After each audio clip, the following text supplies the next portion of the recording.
masakit ang tiyan. Tara, talakad na tao. Talakad na. Tama na ah. Bakit namidyo ko? Tapos,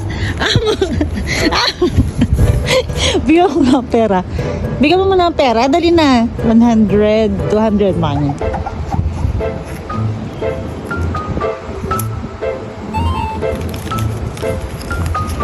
Ito na lang yung pera mo? Oo. Ah.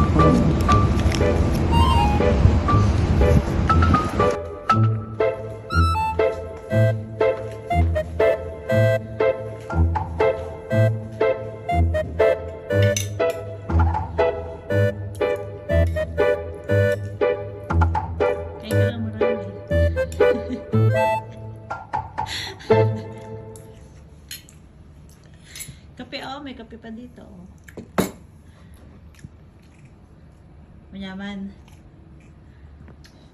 On, ito, di ba marunong kang mag-ano? Marunong kang mag-Tagalog, di ba?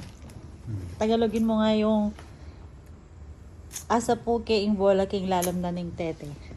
Nasa luko yung bola sa ilalim ng tulay. Oh, very good. Apir. Yes. Habang naglalakad nga ako galing sa tindahan, meron ako nakitang lalaking nakaupo sa may gutter.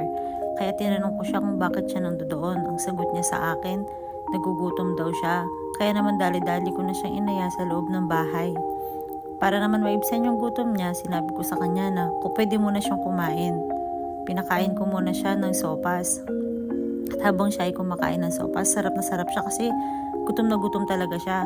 Sabi ko pa sa kanya nga ay meron pa kaming kape dyan. Kaya pwede siyang uminom ng kape.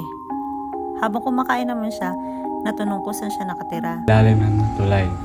Kaya bago siya umalis, binigyan ko muna siya ng 200 kasi nakakaawa naman nakikain na lang, di ba wala siyang pera.